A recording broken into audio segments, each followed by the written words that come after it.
From Fox 55 Sports, this is The Locker Room. We can feel like all day long, all night long.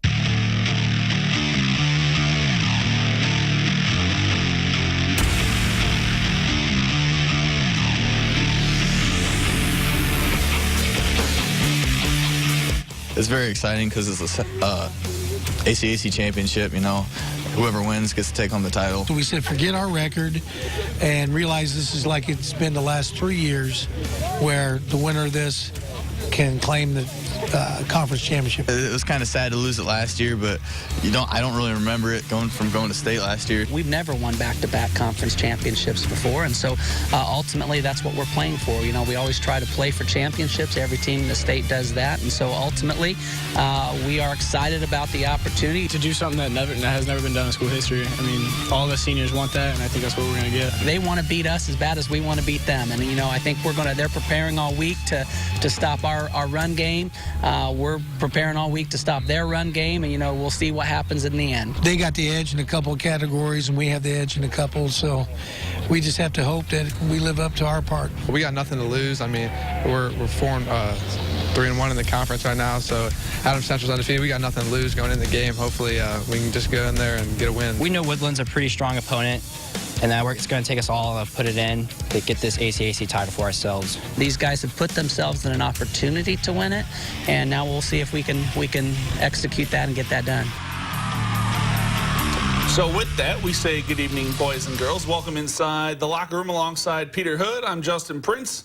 You know, Pete, we started the high school football season in a downpour, so it's only fitting the regular season comes to an end on another wet night tonight. Yeah, it was wet, it was cold, but that's what you get this time of year when teams are playing for championships. Several conference titles still up for grabs tonight. That includes the ACAC, where it's down to 2 teams.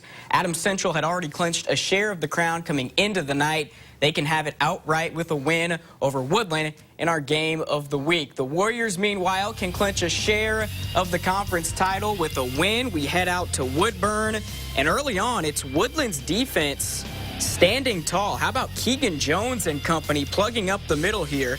Nowhere for Jalen Hammond to go on that play, but later in the drive, you can't hold this AC offense down all night long. This guy specifically, Logan Macklin, once he gets to the outside, I mean, you're done. So good. Couple dudes, they miss, and just like that, it's 7-0 Flying Jets. Ensuing drive for the Warriors. Ben Reedy trying to make something happen on 3rd down. Probably should have thrown this one away. Instead, it's an interception for Chase Peterson. And the very next play for Adams Central, you know what's coming here. They use the play action, and they use it well. This is some award-winning camera work right here by your boy.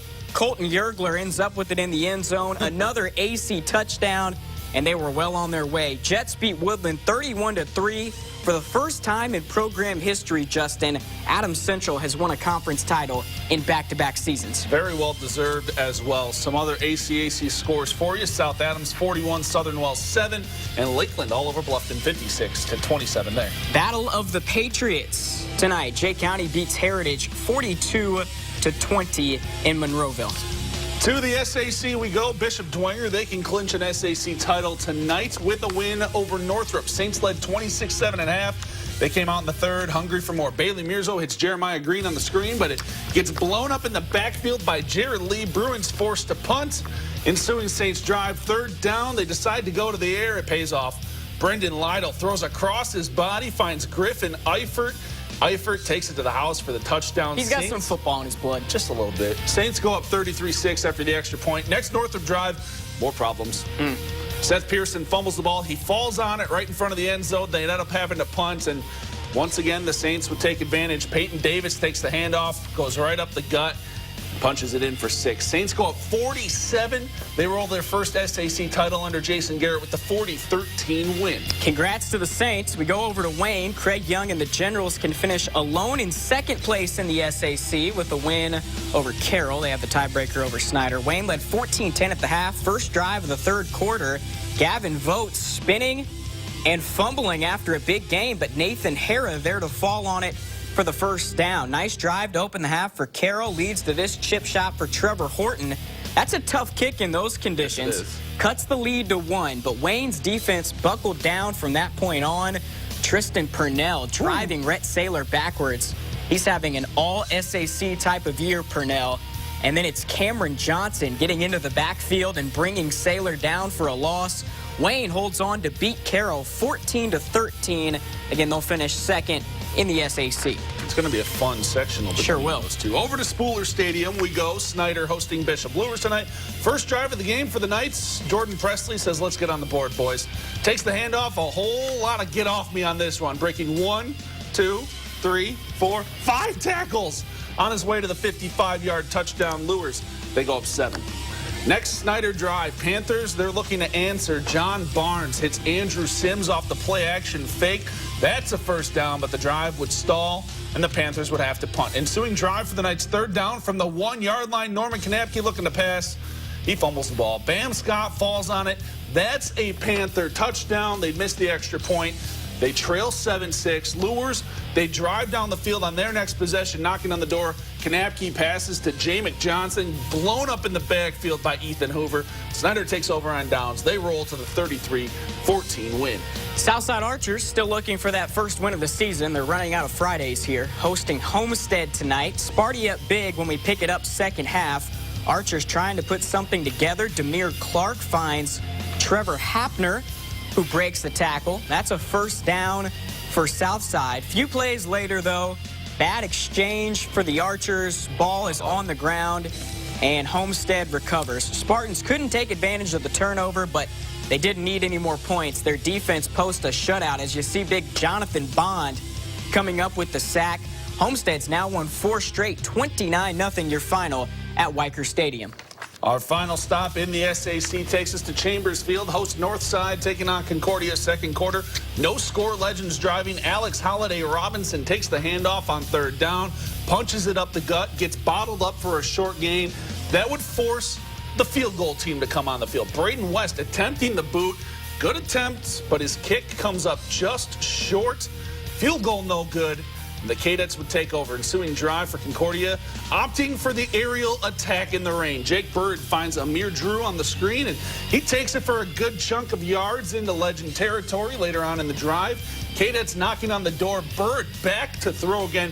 Beautiful back shoulder throw to Jaron Kindig for the score. Cadets go up 6-0 after the missed extra point. They go on to win 21-10. And here's a Three Rivers Conference score for you tonight. Northfield, they top North Miami 33-7. Wabash winners over Whitco. Southwood, they won 21-20 over Tippecanoe Valley in overtime for first place in that conference. Yeah, also in the Three Rivers, Manchester 66, Peru 7. Having some technical difficulty with our Southwood video. We wish we could show it to you. We'll put it on Twitter for you, though. Yeah, we will. Go to the NE8 now, where the Umbrellas were out as the Leo Lions playing host to DeKalb tonight. Not much scoring in this one, but Leo able to put together a drive in the second quarter. Alex Wertman gets the handoff, busts his way into DeKalb territory, tackled out of bounds.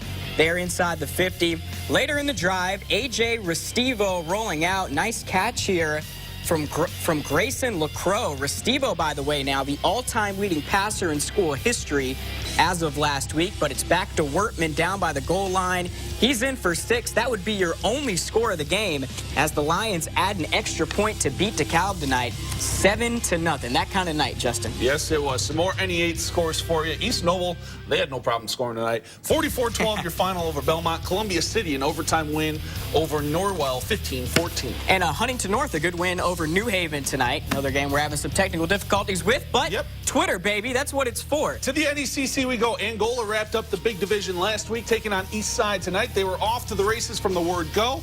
That's Chase Schnepp, literally off to the races. He ain't going to catch him. 6 points, Hornets up 7. Later in the quarter, Jarrett Gibson decides to call his own number. Nearly falls, nearly tripped up, but he punches it in. Hornets go up 14-0, make it 20 straight regular season wins now for them. They win 48-7. Staying in the NECC, Busco bounces back after their loss to West Noble last week all over Fairfield tonight, 62-8. Fremont playing out of conference this evening. They fall to Traders Point, 28-19. Central Noble winners over Garrett, 20-13, and West Noble topping Prairie Heights tonight, 51-20. Move to the Northern Lakes Conference. Warsaw also trying to bounce back after a loss last week. They do so handily against Concord tonight, 45-3 your final there. Wawasee gets a good win, 13-10. They beat Goshen. First win for them on the season. Congrats. And our play of the night. It's going to take us back to that wet, soggy Zollner Stadium. Bishop Dwangers, Brendan Lytle hitting Griffin Eifert with the pass back across his body for the score. Saints, they top Northrop 40-13. That's their first SAC title under Jason Garrett, and they snap Snyder's 2-year winning streak.